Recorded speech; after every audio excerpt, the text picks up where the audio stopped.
Test lab, you need to first measure your specimen. The important dimensions are the small cross section in the middle. You need the width and the thickness of the specimen. Later, we will measure a gauge length once the specimen is in the grips. After measuring the specimen, first turn the Instron machine on, then turn the data controller on, and then turn on the PC.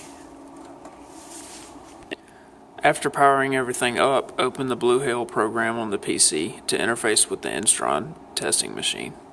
Once the program is booted up, a test method is needed to run the test. We have already pre-created one, but I'm going to run through the method so that you know how the test is run. Here you can change the units. You can name the sample. These are layouts for the results. Even more choices for the results. Specimen, you can input the dimensions here. During the control, this is the pre-test range. Basically, this is like a pre-stretch mode, and we have it set to, it'll be in a pre-test mode up to 35 pounds at this rate. And during the test, once it reaches that 35-pound mark, it'll change to this rate. And here you can change the control mode.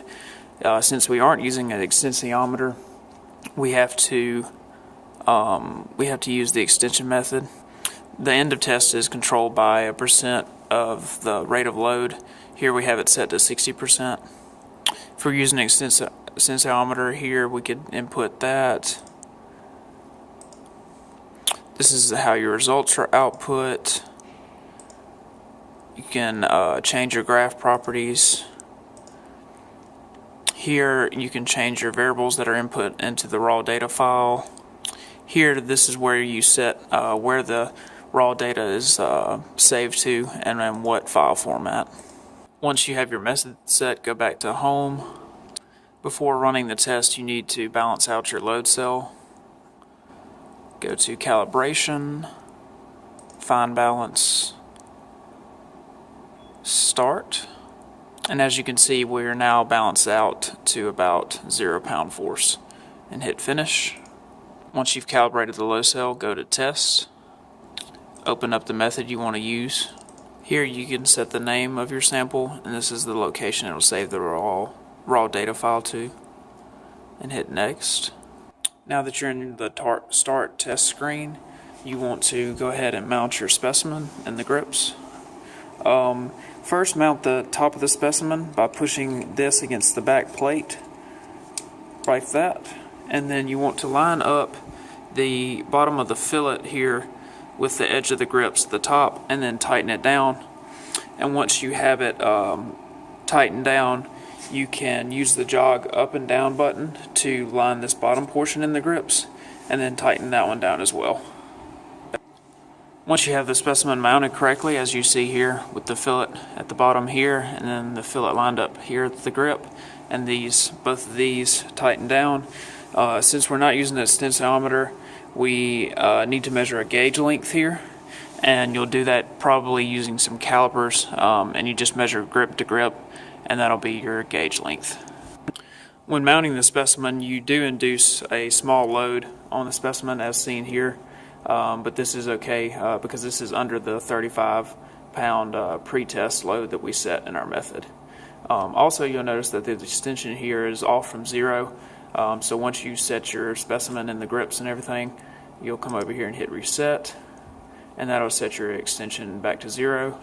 And now you're ready to run the test. As you can see, it's steadily increasing in load, and extension will increase as well. As you would expect, you should have a mostly linear portion in the first part of the test, but you know, down here you have a good bit of just scatter noise from the machine. This data will be truncated later. You can now see that our linear portion is much more straight as it should be, and we're steadily increasing in load and stress until we reach a peak of where the ultimate tensile strength is at. At this point, we've most likely already reached our ultimate tensile strength, and the load and the stress are starting to drop off while the extension continues to increase until fracture. As you can see now, we're really starting to drop off in load, and on the specimen you can see where it's starting to separate. This drop will continue until we reach the fracture point. We're steadily dropping on the graph.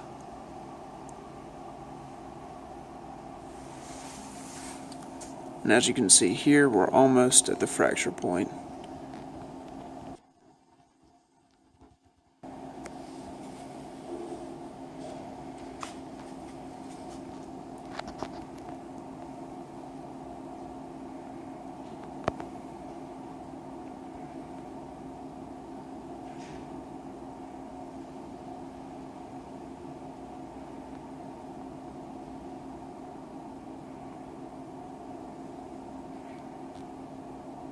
You start to see this little separation in the middle, like a small hole.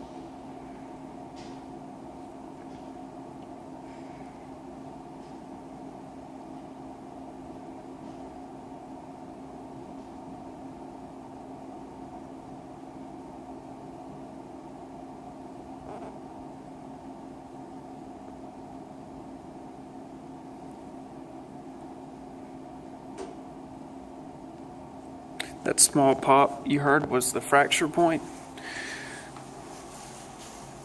And now you come back to your data. At this point, once you've already reached fracture, you can hit stop, save, now hit finish. And now to shut everything down, you first click home, click exit.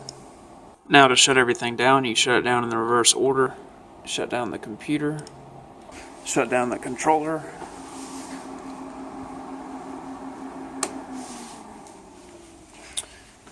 and lastly, shut down the Instron. Now once everything is shut down, you can remove your sample for examination.